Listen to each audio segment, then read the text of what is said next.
stuff. So he's doing a 360 video, like a VR of Nate and I and all of you over chatting today. So he'll put stuff on Facebook later. We should switch sides. I think my side's actually. Yeah, I don't know. So we're going to talk about video today. So Raj has a lot of really cool content that he does to, make his buyers and sellers experience even more powerful. And I got a list of all of these. It's literally like 3 pages of accolades, about Raj. And, suffice to say, you're a successful guy, and you've done a lot of great work in the technology space as well as in the video space. And so, talk us through a little bit like how you got started, and how'd you get to where you are? Yeah, thanks, Nate. So I kind of got started in real estate probably just like about everyone else. I had another job, full-time job, actually in the pharmaceutical industry, in sales, training, and marketing. And through the process of selling our first home, I knew there had to be a better way of doing our job. I mean, I was hosting my own open houses. As a non-licensed homeowner, hosting my own open houses, printing out the brochures on my printer at home because our agent wasn't doing it. And I just knew there had to be a better way to do that. So went out, got my license, and because I was in the pharmaceutical industry, my immediate sphere or farm was physicians. And so it immediately put me into a price point that was like $1 million plus. And so that's what kind of got me into it and got me started into the luxury space. And how long have you been doing it? 13 years. 13 years. And are you focused in a specific area? What part of Orange County are you? Yeah, so when I started on my own, I was just my own agent, kind of doing my own thing with a few people helping me out, and I was in North Orange County, mostly in a city called Yorba Linda. But over the years, we created a brokerage called the Boutique. And as you kind of been going through this over the years, when did you kind of start working on video? When did that come out? So our first video was actually shot in 2009, and I think you guys track back just a little bit. Remember, like Facebook was the end of 2007, people were starting to get into social media in 2008, and there was a lot of noise with that. And I was in a neighborhood in our price point where I was competing against 5 women who had been selling real estate longer than had been alive. And so I knew I had to do something different. They were getting calls and leads and listings and buyers because they sold to their parents, who sold to their kids, who sold to now the grandkids. And they really didn't have to do much to keep being top producers. So we mastered social really, really early on. We had a full-time social media manager, and I wanted to do something different. So was searching the internet, and we didn't create video. Video's been around forever, but watching these folks in like LA, Beverly Hills area, cruising down Rodeo Drive with a little tiny puppy and a really good combat and a big fancy ring and a convertible Rolls Royce, and like we don't have $100 million properties in Orange County, but we have really nice properties.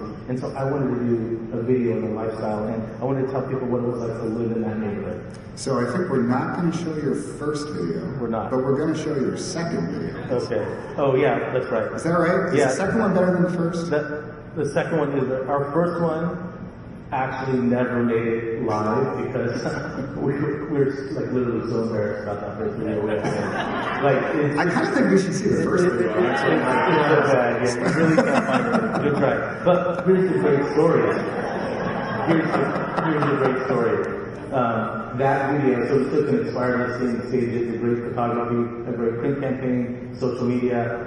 In about 2 weeks into it, we were in escrow, over list price. The sellers were absolutely ecstatic. Third week in, the video was finally cut out, and we sent it to them. Well, they live in a neighborhood of 94 homes, gated, price point only $2 million.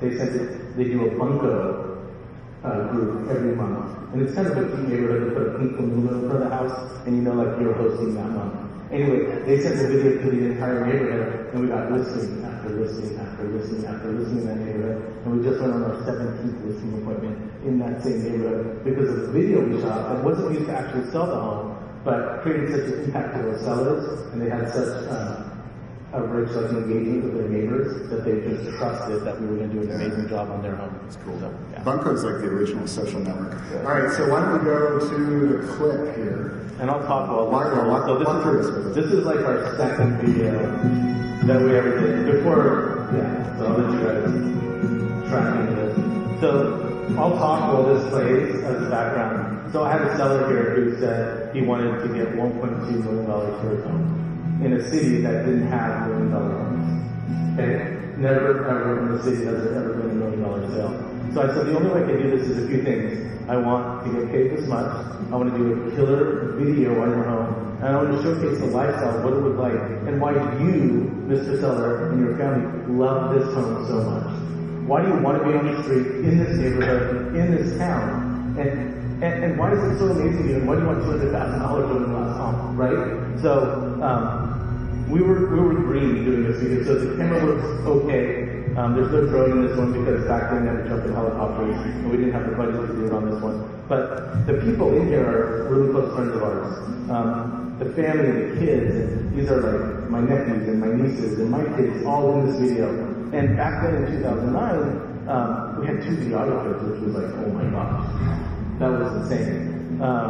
So we told the story of what it was like to live in this neighborhood. And here's the cool part, and for all, like, there's a lot of social talk. Back then we did a Facebook ad campaign that had a 57% click-through rate.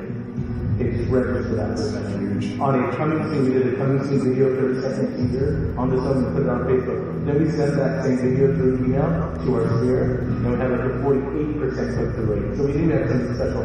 We were going to list the home on the MLS on a Saturday night, so we were going to have an open house on Saturday.